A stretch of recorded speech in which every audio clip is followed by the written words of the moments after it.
अस्सलामुअलैकुम एवरीवन, आप सबका फिर से वेलकम है हमारी इस चैनल विजडम एकेडमी M2 में। So dear students and dear viewers, आज हम क्या पढ़ने वाले हैं? आज हम पढ़ने वाले हैं यूनियन लेजिस्लेचर के बारे में। जो यूनियन लेजिस्लेचर है वो क्या है, उसका स्ट्रक्चर क्या है, उसको हम आज पूरा पढ़ने वाले हैं। लेकिन अगर आप पॉलिटिकल साइंस के स्टूडेंट्स हो एंड अगर आप सेकंड सेमेस्टर में पढ़ रहे हो तो आपका जो चैप्टर नंबर सेकंड है ना, उसका पहला ही कॉन्सेप्ट आता है यूनियन लेजिस्लेचर। तो मेरी जो वीडियो है स्पेशली मैं इसको पॉलिटिकल साइंस के स्टूडेंट्स के लिए बना रहा हूँ, स्पेशली जो सेकंड सेमेस्टर में पढ़ रहे हैं, जिनका पॉलिटिकल साइंस मेजर है माइनर है, क्योंकि उनके चैप्टर नंबर सेकंड का पहला ही कॉन्सेप्ट यूनियन लेजिस्लेचर आता है। तो क्या मतलब होता है यूनियन लेजिस्लेचर का? देखो डियर स्टूडेंट्स, जब हम बात करते हैं ना यूनियन लेजिस्लेचर की, इसका मतलब होता है हमारे भारत का सेंट्रल लेवल पार्लियामेंट। हमारे भारत में जो सेंट्रल लेवल पार्लियामेंट है ना, उसी को हम यूनियन लेजिस्लेचर बोलते हैं। इसको बहुत सारे नामों से बोला जाता है, पुकारा जाता है, जैसे क्या parliament of India, Indian parliament, या सेंट्रल पार्लियामेंट, या बाइकैमरियल लेजिस्लेचर सिस्टम भी इसको बोलते हैं। क्यों? क्योंकि यह है हमारे भारत का सेंट्रल लेवल ऑफ पार्लियामेंट है, एक ऐसा सेंट्रल लेवल ऑफ इदारा जहां पर कानून को बनाया जाता है। उस कानून को ऐसे ही नहीं बनाया जाता है, उस कानून के लिए पहले एक मीटिंग होती है, फिर उसमें बहुत ज़्यादा बहस होती है, फिर दूसरी मीटिंग होती है, फिर उसमें भी बहुत ज़्यादा बहस होती है, फिर दो मीटिंग्स होने के बाद अगर वो जो कानून होता है ना, अगर पहली मीटिंग में वो लिखित में रिटन में वो कानून पास हो गया, फिर दूसरी मीटिंग में वो कानून लिखित में पास हो गया, फिर तीसरी बार अगर उस कानून पर, उस रिटन कानून पर प्रेसिडेंट ने अपना साइन दे दिया, एसेंट दे दिया, तब जाके वो रिटन कानून एक्चुअल में, रियलिटी में कानून बनता है, लॉ बनता है। तो क्या क्या रहता है इसका प्रोसेस, वो मैं आपको एक्सप्लेन करके दूंगा बहुत ही ईजी लैंग्वेज में।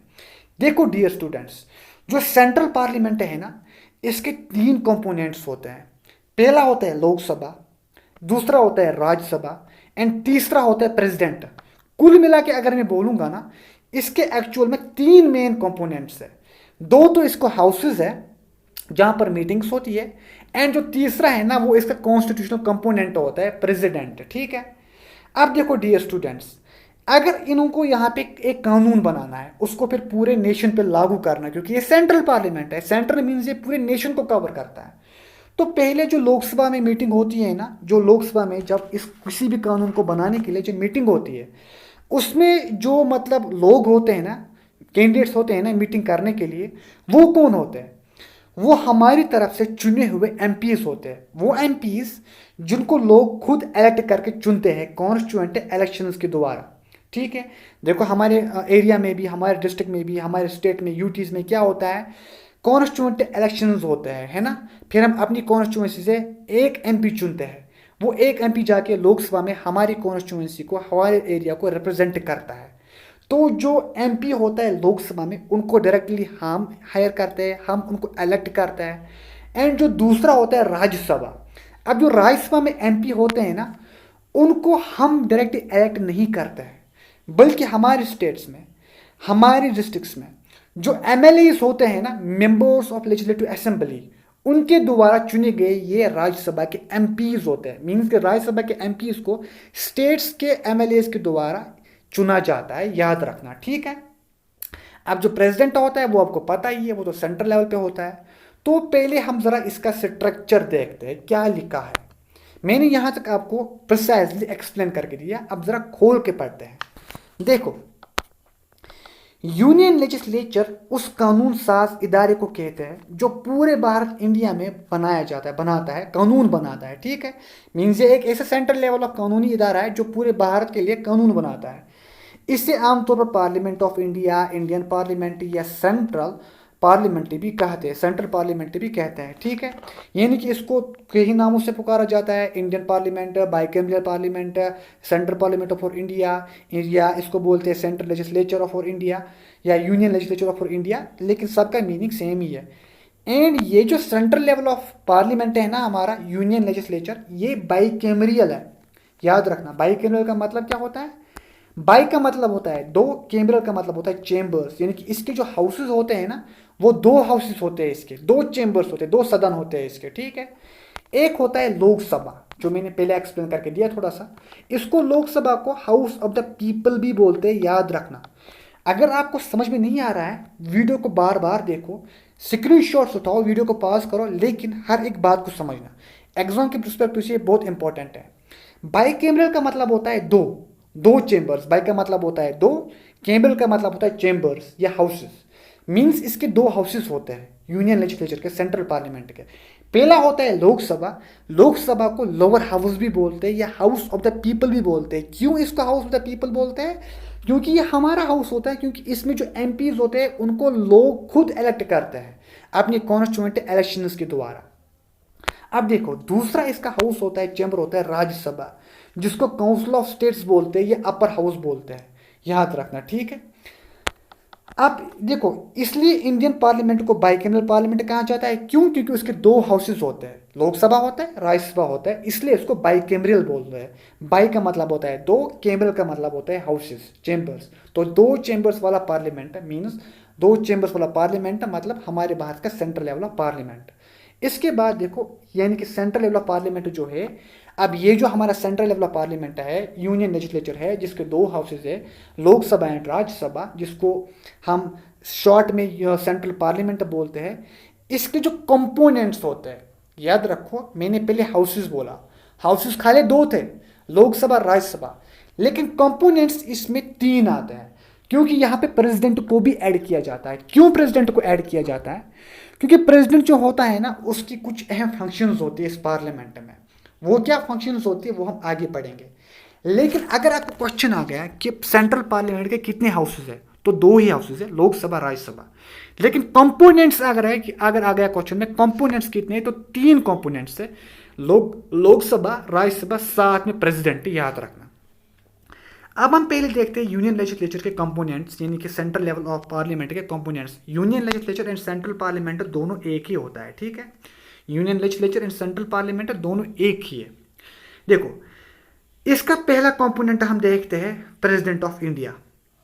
अब यहाँ पे प्रेसिडेंट ऑफ इंडिया लिखा है तो हम यही देखते हैं, यहाँ पे यही लिखा है, इसके तीन कंपोनेंट्स है, प्रेसिडेंट, लोकसभा, राज्यसभा।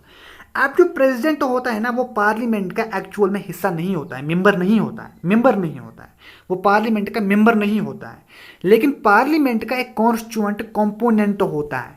मींस एक ऐसा हिस्सा होता है पार्लियामेंट का जो खुद पार्लियामेंट का मेंबर नहीं है, लेकिन चूंकि उसको कुछ ऐसी वहां पे प्रोसेस है, कुछ ऐसी फंक्शंस है, जिनकी वजह से उसको पार्लियामेंट में जाना पड़ता है। मींस जो प्रेसिडेंट होता है वो ऑफिशियली एक्चुअल में पार्लियामेंट का मेंबर नहीं होता, लेकिन उसके पास कुछ ऐसी फंक्शंस होती है, कुछ ऐसा उसको करना पड़ता है प्रेसिडेंट होने के नाते पार्लियामेंट में, कि उसको पार्लियामेंट में जाना पड़ता है मजबूरन, ठीक है। क्यों? क्योंकि प्रेसिडेंट की जो फंक्शंस होती है ना पार्लियामेंट में, वो ये कुछ होती है। प्रेसिडेंट क्या करता है? सेक्शन को बुलाता है। अब अगर प्रेसिडेंट नहीं आएगा तो पार्लियामेंट्री सेक्शन को बुलाएगा ही कौन? सेक्शन को प्रोरोग करता है। मींस वो सेक्शन को प्रोरोग करने का मतलब वो सेक्शन को रोक सकता है या पूरी तरह से ऑफ कर सकता है। लोकसभा को डिसॉल्व भी यही करता है, हर 5 साल के बाद लोकसभा डिसॉल्व होती है। बिल्स पर एसेंट देना, जो कि बहुत ज़्यादा इंपॉर्टेंट है। कोई भी बिल तब तक कानून नहीं बन सकता जब तक न उसको प्रेसिडेंट अपना एसेंट दे। ऑर्डिनरी जारी करना, यानी कि ऑर्डिनरी भी कौन जारी करता है? प्रेसिडेंट करता है, अंडर द आर्टिकल 123। तो वीडियो को पॉज करो, स्क्रीनशॉट उठाओ अगर आप उठाना चाहते हो, या वीडियो को बार बार देखो। लेकिन प्रेसिडेंट की एक पार्लियामेंट में, सेंट्रल पार्लियामेंट में यही यहाँ पे फंक्शंस होती है। क्या क्या? कि वो सेक्शन को बुलाता है, सेक्शन को बीच में बंद भी कर सकता है, वो लोकसभा को डिसॉल्व करता है, बिल्स पर एसेंट देता है, ऑर्डिनरी जारी करता है अंडर आर्टिकल 123। इसलिए जो है ना प्रेसिडेंट जो है ना, इसलिए प्रेसिडेंट पार्लियामेंट का एक कॉन्स्टिट्यूशनल कंपोनेंट होता है, मेंबर नहीं होता, कंपोनेंट होता है, याद रखना, क्योंकि उसको ये सारी फंक्शंस करनी पड़ती है। अब देखो, दूसरा है लोकसभा। अब लोकसभा क्या है? लोकसभा दूसरा कंपोनेंट है पार्लियामेंट का, यूनियन लेजिस्लेचर का। याद रखना, union legislature and central parliament, Indian parliament, bicameral parliament, ये सब का मतलब एक ही होता है हमारे भारत में। लोकसभा, जिसको हम लोअर हाउस भी बोलते हैं, ठीक है, इसको पॉपुलर हाउस बोलने की जरूरत नहीं है, इसको लोअर हाउस ही बोल दो। लोकसभा के जो मेंबर्स हैं ना उनको सीधा हम ही इलेक्ट करते हैं। जैसे कि मैंने आपको बोला, हम क्या करते हैं, हम अपने एमपीज को इलेक्ट करते हैं कॉन्स्टिट्यूएंट इलेक्शंस के द्वारा, एंड वही एमपीज आगे इसके क्या बनते हैं, मेंबर्स ऑफ पार्लियामेंट बनते हैं लोकसभा के। इसका टेन्यूर होता है 5 साल के लिए। याद रखना, लोकसभा का टेन्यूर 5 साल के लिए होता है। मीन्स हम जितने भी एमपीज चुनते हैं ना उनका टेन्यूर 5 साल का होगा लोकसभा में। लोकसभा की जो प्रिसाइडिंग ऑफिसर होती है ना वो खुद स्पीकर होती है, ठीक है सीधा। मनी बिल सिर्फ जो होता है ना, मनी बिल जो है ना वो सिर्फ लोकसभा में इंट्रोड्यूस हो सकता है। याद रखना, जो मनी बिल है ना इसका स्पेशल केस है, ये सिर्फ लोकसभा में इंट्रोड्यूस हो सकता है। इसकी करंट स्ट्रेंथ है 552 मेंबर्स, यानी कि इसमें जो सीट्स अवेलेबल है वो है 552, लेकिन प्रेजेंट में इसके जो इलेक्टेड मेंबर्स हैं वो खाली है 543 मेंबर्स। इसमें जो करंट सीट्स है, इसकी जो स्ट्रेंथ है करंट सीट्स की वो है 552, लेकिन जितने भी हमने इलेक्ट करके दिए हैं, जितने भी एमपीस में इलेक्ट होकर आए हैं उनकी टोटल नंबर्स है 543। मीन्स 543 मेंबर्स ऑफ पार्लियामेंट अभी है इसमें, लेकिन स्ट्रेंथ इसकी है लोकसभा की 552 तक। अब इसके बाद राज्यसभा। देखो डियर स्टूडेंट्स, राज्यसभा को अपर हाउस या काउंसिल ऑफ स्टेट्स भी बोलते हैं, अपर हाउस या काउंसिल ऑफ स्टेट्स भी बोलते हैं राज्यसभा को, ठीक है। राज्यसभा के जो मेंबर्स होते हैं ना उनको हम इलेक्ट नहीं करते, उनको पब्लिक डायरेक्ट इलेक्ट नहीं करती है, बल्कि उनको स्टेट्स के इलेक्टेड एमएलएस के द्वारा इलेक्ट किया जाता है। याद रखना, जो राज्यसभा के एमपीस होते हैं, राज्यसभा अपर हाउस के एमपीस होते हैं, उनको लोकल पीपल उनको हम इलेक्ट नहीं करते, उनको इलेक्ट किया जाता है स्टेट लेवल एमएलएस के द्वारा। स्टेट लेवल एमएलएस के द्वारा, जो स्टेट लेवल एमएलएस होते हैं ना, मेंबर्स ऑफ लेजिस्लेटिव असेंबली, उनके द्वारा इनको इलेक्ट किया जाता है। इसके अलावा राज्यसभा जो है ना वो परमानेंट हाउस है। याद रखना, जो राज्यसभा है वो परमानेंट हाउस है, याद रखना। इससे डिसॉल्व नहीं किया जा सकता, राज्यसभा को डिसॉल्व नहीं किया जा सकता, लेकिन हर 2 साल बाद 1/3 ऑफ मेंबर रिटायर हो जाते हैं। राज्यसभा को डिसॉल्व तो नहीं किया जा सकता, लेकिन हर 2 साल के बाद इसके 1/3 ऑफ मेंबर्स डिसॉल्व होते हैं।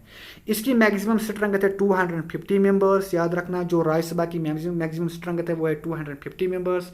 अब देखो डियर स्टूडेंट्स, अब अगर मुझे ये ढूंढना होगा कि मैं लोकसभा या राज्यसभा दोनों में से एक हाउस में, मान लो अगर मुझे लोकसभा में एमपी बनना है तो मुझे क्या क्या कंडीशंस, क्या क्या प्रोसेस फिलअप करना होगा। मान लो कोई कैंडिडेट है, मान लो मैं ही हूँ, मुझे क्या करना है, मुझे लोकसभा में एमपी बनना है या मुझे राज्यसभा में एमपी बनना है, तो उसके लिए तो कंडीशंस होगी ना, हमारे कॉन्स्टिट्यूशन के हिसाब से, हमारे बाहर के कानून के हिसाब से उसके लिए कुछ कंडीशंस होगी, रूल्स होंगे, प्रोसेस होंगे। वो क्या है वो हम देखते हैं। देखो यहाँ पे डियर स्टूडेंट्स पहले दिया गया है representation of people act 1951।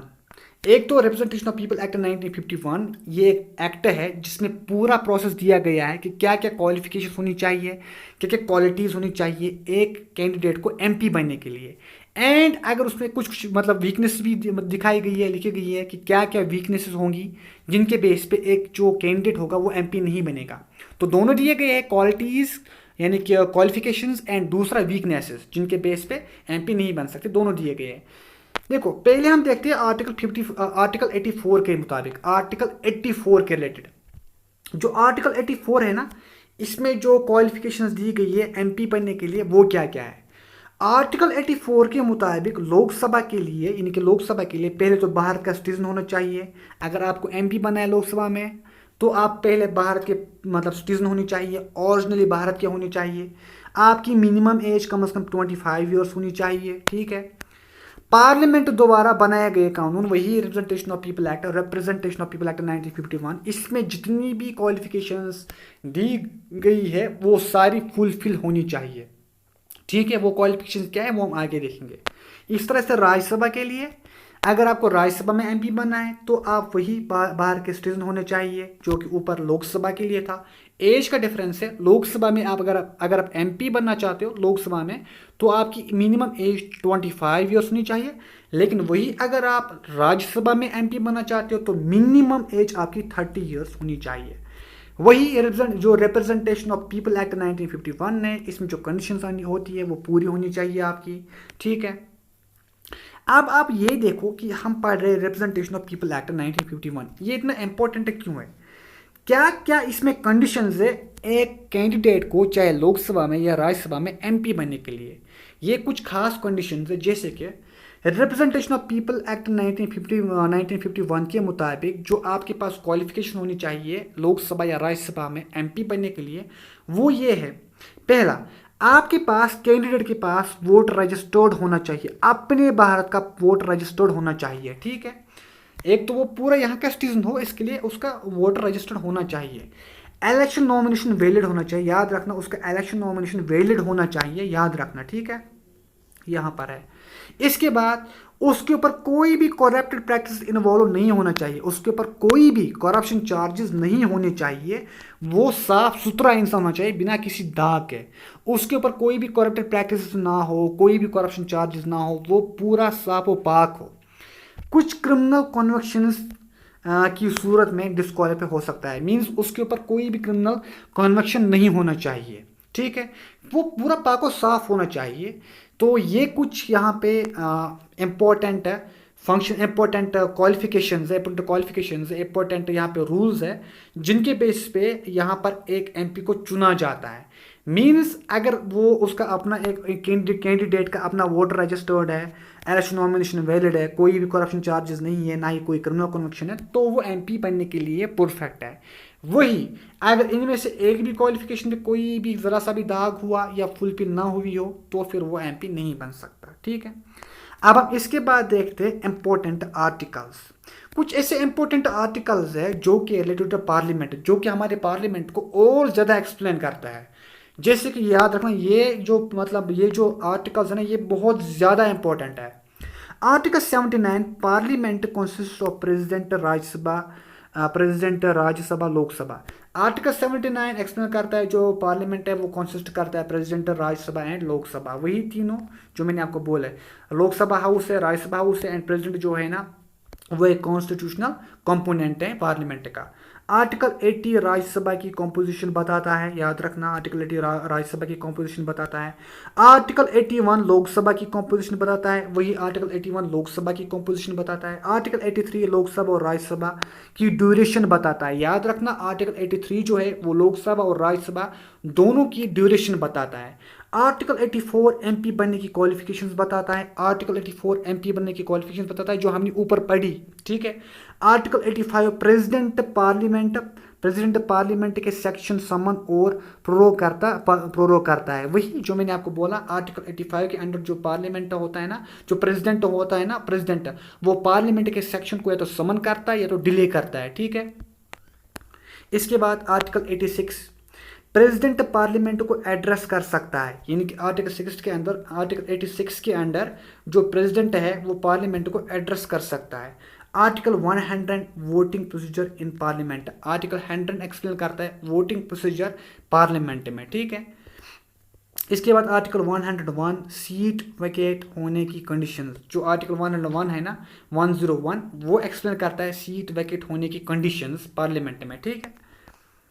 Article 102 क्या करता है, आर्टिकल 102 डिस्क्वालिफिकेशंस ऑफ एमपीज एक्सप्लेन करता है कि क्या क्या डिस्क्वालिफिकेशंस है एमपीज की है, मीन्स क्या क्या ऐसे डिस्क्वालिफिकेशंस है जिनकी बेसिस पर आप एमपी नहीं बन सकते हो। याद रखना, आर्टिकल 102 ये एक्सप्लेन करता है कि अगर एक कैंडिडेट में ये डिस्क्वालिफिकेशन पाई जाती है तो वो एमपी नहीं बन सकता।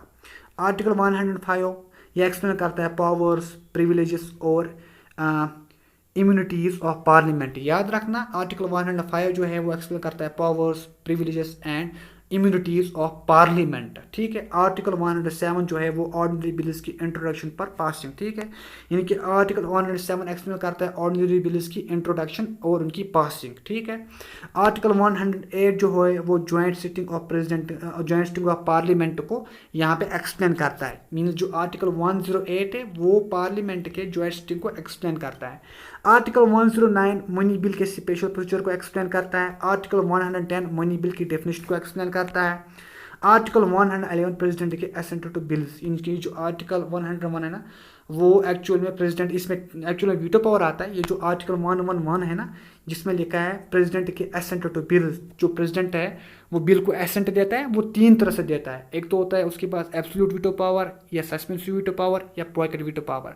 खैर आपको इतना डीप नहीं पढ़ना है, तो जितना आपके सिलेबस में है मैंने उसको पूरा एक्सप्लेन करके दिया है। आप चाहें तो इन आर्टिकल्स को लिख सकते हो, वीडियो को आप पास कर सकते हो, आर्टिकल्स को लिख सकते हो एग्जाम में बेहतर मार्क्स लाने के लिए। अदरवाइज जो डेफिनेशन है वो मैंने ऊपर ही आपको बोली, आपको मैंने ऊपर ही समझाया आपके सिलेबस के मुताबिक।